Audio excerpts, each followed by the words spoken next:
Now, this evolutionary explanation of our basic moral dispositions is grounded by the sorts of cooperative strategies that would have enabled humans to survive. The ultimatum game is a game which illustrates our sense of fairness. In this game, there is a proposer and a responder, and they divide a reward. And when this game's played with chimpanzees, the reward is a pot of raisins, usually 10 raisins. So the proposer can divide them, so 8 and 2, 6 and 4, 7 and 3. And the responder can only decide whether to take the lesser share or disregard the whole reward for both of them, so getting nothing. When chimps play this game, they accept quite unfair distributions.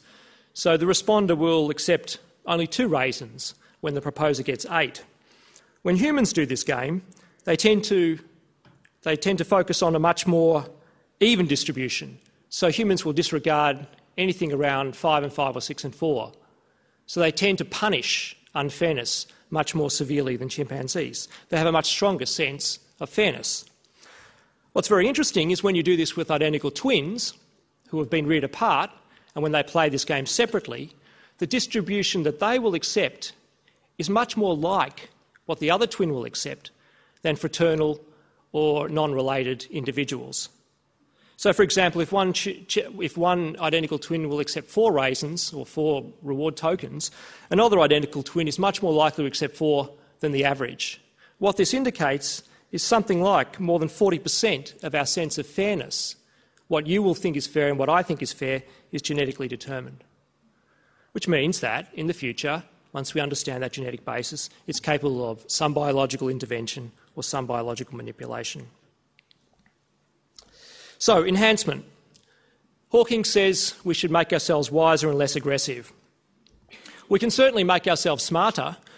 We have a long list of drugs and interventions at the moment which aim to improve human cognition.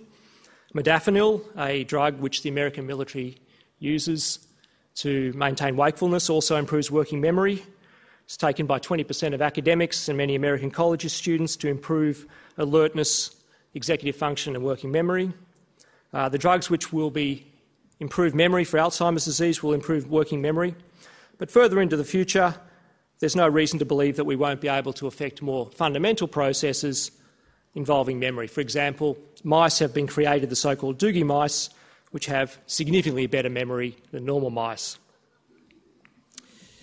Once we understand the basis of human brain development, we will be able to augment normal brain development in a way that couldn't naturally occur. But that's not to be wiser, and that's not to be less aggressive. But there is reason to believe that even aggression is something that can be understood in terms of its biological underpinnings. In 1987, there was a very famous study of criminality in a small Dutch family that identified a genetic change on the X chromosome of half of the males in that family who were disposed to perform violent crimes like arson, rape and assault. This was a mutation in the monoamine oxidase A gene that explained this criminal behaviour in this one family. It was not found in any other families that were brought before courts, but when a group of New Zealand researchers studied around 10,000 prison inmates, they found no correlation between this gene and criminal behaviour alone, but when they coupled the presence of this gene with early social deprivation, they showed a very high correlation with later antisocial behaviour and imprisonment. And it's plausible to suggest that there's a strong link, not between this gene and criminal behaviour, but this gene and social deprivation early in life. We've been able to manipulate human moral behaviour and cooperation through the administration of drugs. So, for example, serotonin is a substance in the normal human brain. The more serotonin you have in certain parts of the brain, the less aggressive you are. So drugs like Prozac increase cooperation in cooperative games and reduce aggression. Oxytocin is another drug which I mentioned in terms of pair bonding, which has been shown to promote trust and willingness to take risks and recovery of trust after betrayal. So many of the world's problems today that we face are going to require cooperation at a global level in a way that humans have never so far cooperated. We have today radical technological power that brings within the grasp of not hundreds, but hundreds of thousands, if not millions of people, the capacity to destroy hundreds of thousands of lives, if not millions of lives. We live in a world in the West of liberal democracy that seeks not to promote any particular set of values or particular moral education, that seeks to give people maximum freedom.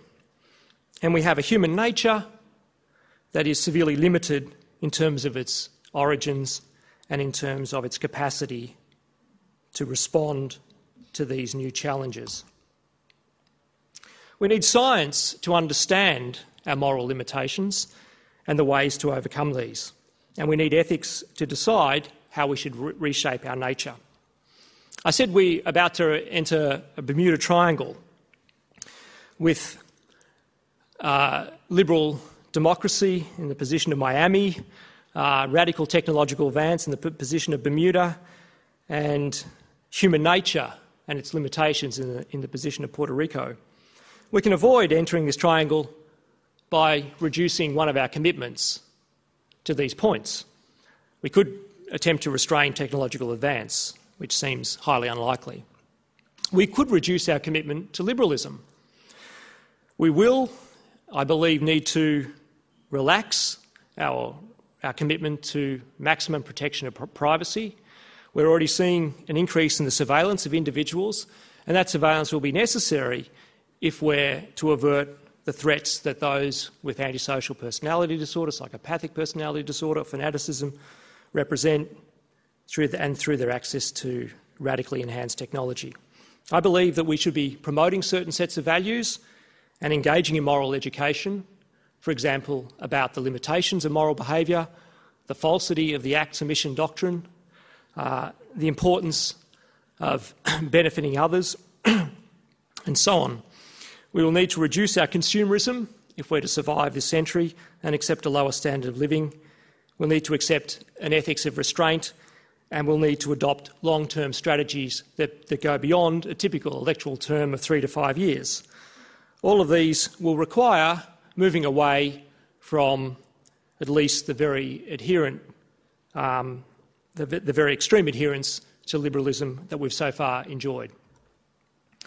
But as I mentioned, this century, I think, represents, for the first time, a century where humanity becomes the greatest threat to humanity, both at the individual level, in the form of the psychopath, the sociopath or the fanatic, and their possibility of not just killing 32 people in several minutes, but killing many hundreds of thousands, if not millions.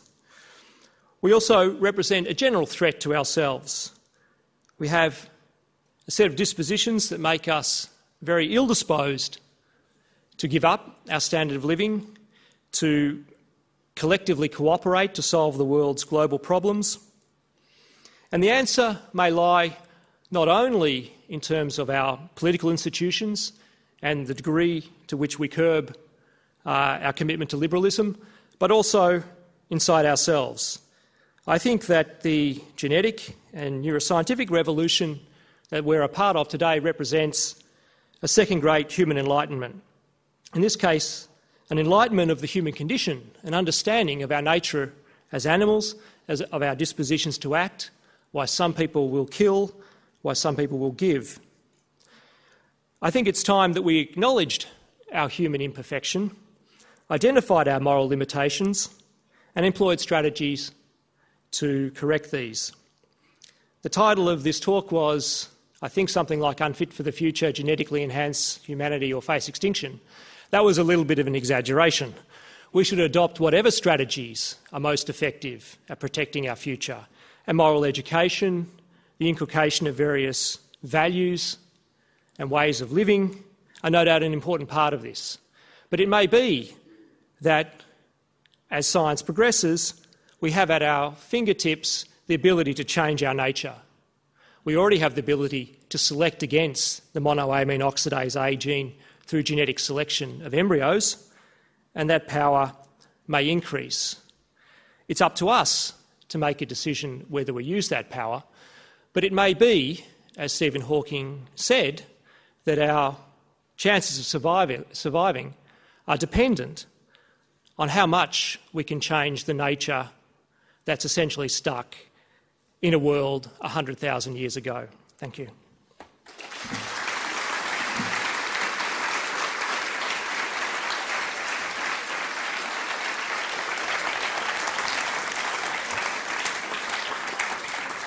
Thank you. I'm going to open up to the floor for questions immediately. We have about 15 minutes before we have to vacate the theatre. So who would like to ask the first question? Yes, down here. And how do you plan to genetically modify, or what is the plan to genetically modify our emotions? And how do we go about doing so? Okay, so the question was, how do we genetically modify our emotions?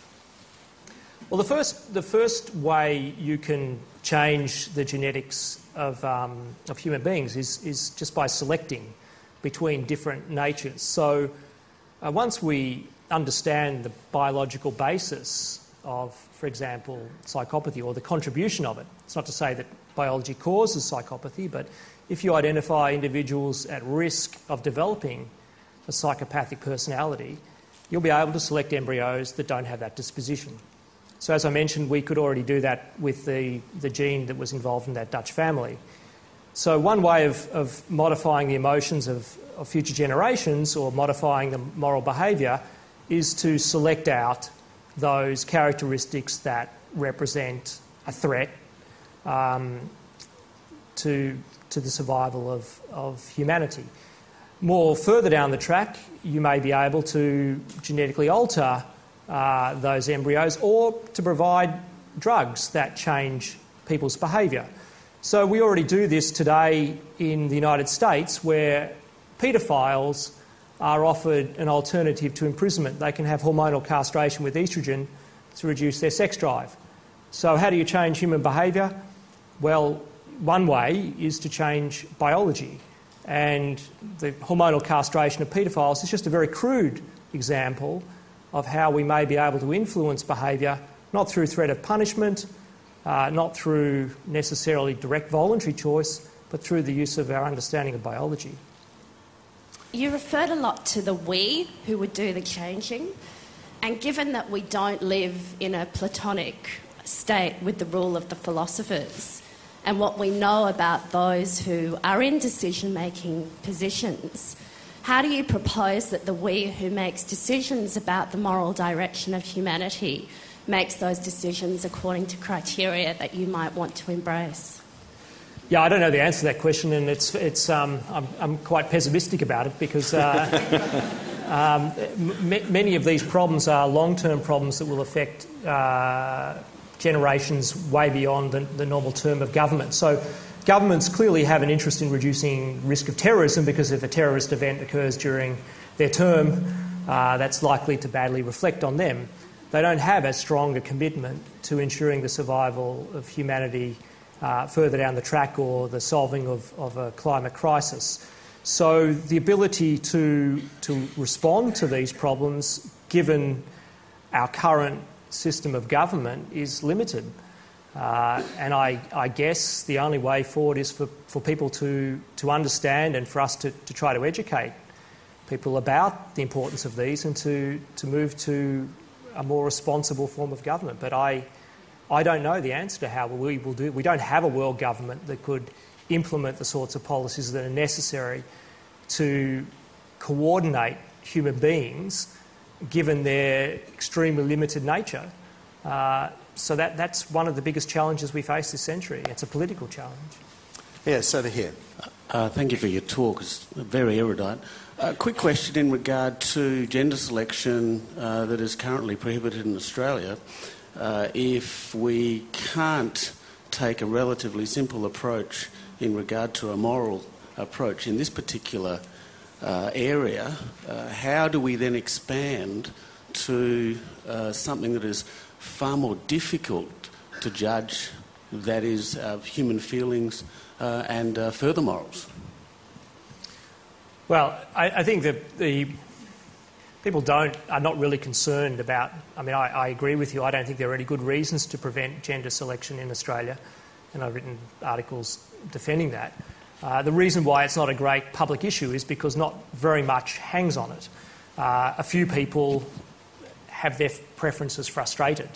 However, when I started work in this area, I thought a lot of these risks were overblown. I thought I'd work with a bunch of quite strange people who live like bats.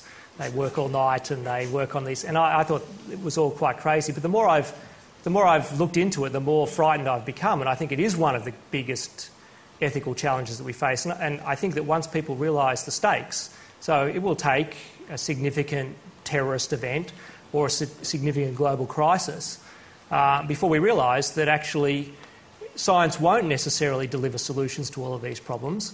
In fact, in some cases, it may make catastrophe possible.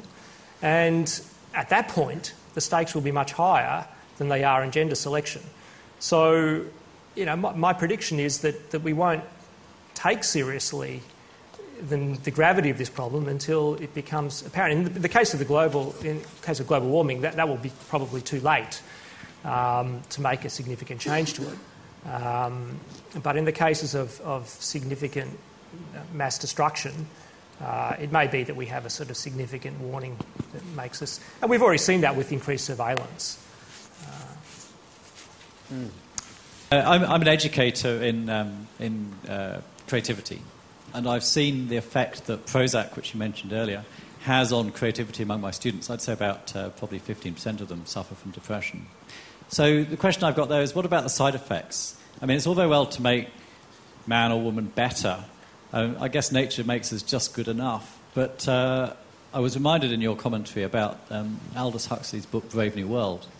And I, for one, would rather be the savage, and I'd like to live and die a savage and have that experience and the rawness and the vitality that you don't get from drugs like Prozac and God knows what when you start to modify humans. Well, there may be no world for you to be a savage in, that's the problem. It's, I guess, the point that I was trying to make. It's not really a question, are we going to choose this society or that? It may be that we have no society. So there is an existential problem that I think exists with this coming together of significant technological power that I've only sketched here and human limitation. So it may be that we have very significant moral reasons to change ourselves. Now, you mentioned the question of the side effects. That, I think, is one of the biggest problems, that we don't take seriously the possibility that science can illuminate and change basic parts of human nature and behaviour. It is a fringe topic compared to medical science and most of the other areas of science. In fact, it should be one of the most important and well-funded areas of research today because it's of crucial significance to us addressing the problems of the 21st century. And one of the ways of doing that is to study the side effects, to understand better what the pluses and minuses of taking Prozac are or what any particular intervention are. So, for example, what you see today is, I mentioned this drug modafinil. It's a drug which was developed for sleep disorder and narcolepsy, but it's been shown to be a new class of drug that improves wakefulness and working memory. Now, in 2007, it became worth $1 billion, the one version, and we estimate it'll be worth $10 to $17 billion in 10 years' time.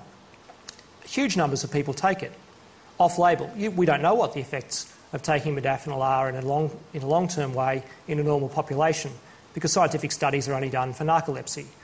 So one of the ways in which you can have a rational debate about these topics is to start to study precisely these elements. And if it's the case that some intervention that renders people less prone to manic depression also reduces their creativity, then that's an important fact to know, an important fact to deliberate about. But at the moment, we're not even doing the research that's necessary to answer those questions or to make decisions because we have a fundamental objection to meddling with human nature or even to understanding it.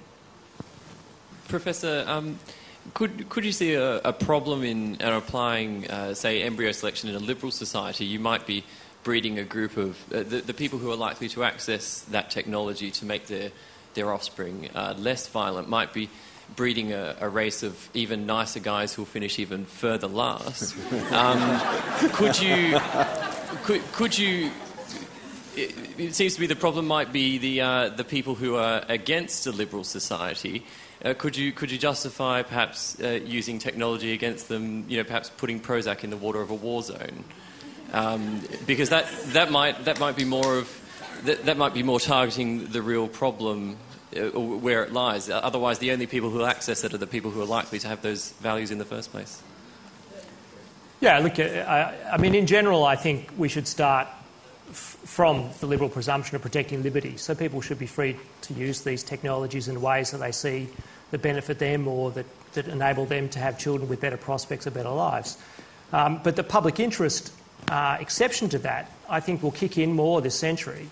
And as you say, if it's the case that administering something will promote more pro-social behaviours and that behaviour is necessary for the survival of society, then it may be that we need to do that.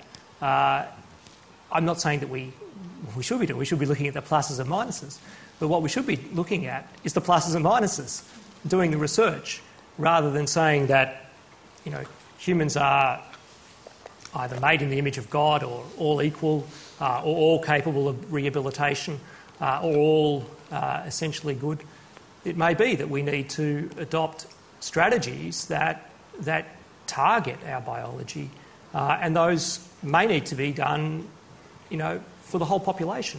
So, for example, we may need screening procedures during education, or we may need to look at people more specifically, not just through surveillance, but as they grow up and for the risks they might pose given the ability to access this kind of technology.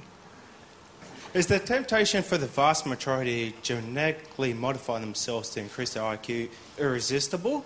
And secondly, what effect do you think on civilization and human nature would the singularity have if it occurs? I can't answer the second one. That's why I asked the first one first. All right, so, the stuff on... I've been giving a bunch of talks recently. The US military came up with this statement. They're actively pursuing a program of cognitive enhancement. And they said the world contains something like 4.2 billion people of working age. Even a very small increase in the cognitive capacity of those people would have effects on the economy rivaling the introduction of the internet.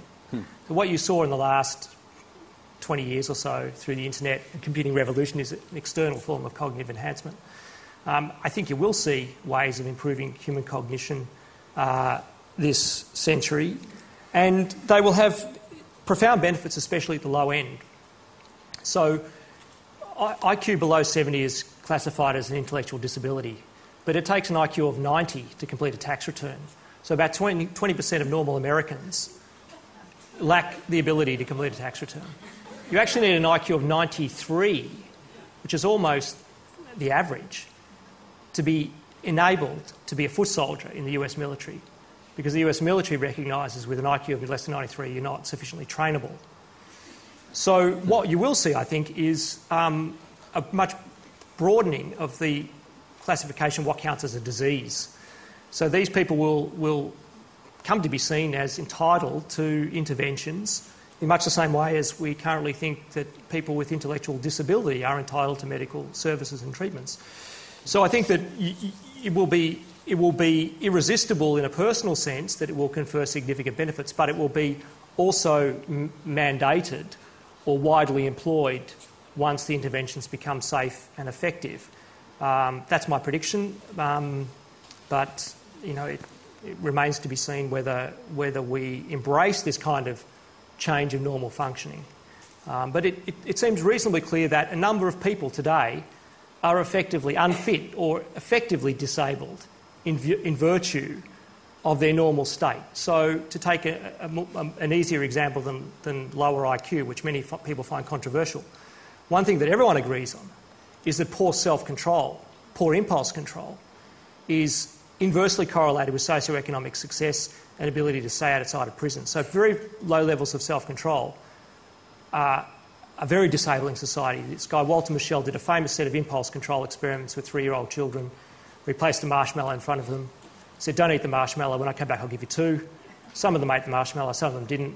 When he followed them up 10 years later, those who didn't eat the marshmallow had more friends, more motivation to succeed, and higher SAT scores. And it was more highly correlated with their SAT scores than their IQ. Now, this has been reproduced a number of times. So, insofar as self-control has some biological basis, that will be something we have very strong reasons to correct. The last question. Yeah. Professor, I suppose I might be ending on sort of a note of optimism. Is it possible, I gather from what you were saying, that we've reached this crisis, this Bermuda Triangle, because of the advances in technology, our own human deficiencies, especially with regard to morality and the liberal democratic system. Is it possible, just looking at what's happening in our lifetime now with the internet and the way that we're all communicating more with each other, and that we're actually having networks that are so big, I mean, some people know 10,000 people, that if you extrapolated that further along to 2045, could there be a point where, by communicating around the globe with each other, that we actually do then start to have concern and care for people beyond the group of 75 that you talked about? That we actually... Yeah. Sometimes you see phenomena now where people give to the tsunami, I mean, and we're actually increasing our sense of gratitude, generosity and concern by, in fact, the terrible thing technology is enabling us to actually maybe save ourselves. Yeah, the stories, I mean, I've just sketched a little portrait of a story, and clearly it's much more complicated. The moral of the story is meant to be we should start to try to take a scientific approach to our nature, but it's obviously much more complicated than what I've said today. And one thing that distinguishes us from other great apes is imagination. So humans uniquely can imagine, they can form abstract thoughts, they can imagine worlds that don't exist, and so they can overcome some of these biases. So when I talk about these dispositions, these are not absolute determinants of action, they're tendencies that can be overcome, and increasing travel, globalisation, access to media, all of these things reduce to some degree xenophobia and our natural inclinations. However, I don't know the data on this, but I have a colleague, Robin Dunbar, who's an evolutionary anthropologist, and he's famous for this Dunbar number, 150. He's doing a large study of Facebook and these internet networking sites. And if I understand what he said correctly, is this, even within these sites, people still have a core group of 150 people, up to 150 people they would recognise. So essentially humans move in a set of concentric circles. They have 5 very close people, 15 people who are, roughly in their strong sphere of concern, and then 150 is roughly the number of faces that you can remember, the number of people you can recognise. And my understanding is that even in these internet sites, you still form an internet community of 150 people. So the influences of this kind of pattern and our nature may be much more profound than we recognise. I just don't know. It will depend on what the science shows. It's possible that these things may reduce the problem. It's possible that they won't. But I guess the point that I've really just tried to say is that we can't just leave it to external policy, political institutions. We need to understand our motivations to act, why some people kill, other people don't, what can leverage our motivations, and ultimately what can change our motivations if the stakes are as high as I've come to believe that they are this century, and a number of other reputable scientists also believe that they are. Thank you very much. Please thank Julian Savulescu.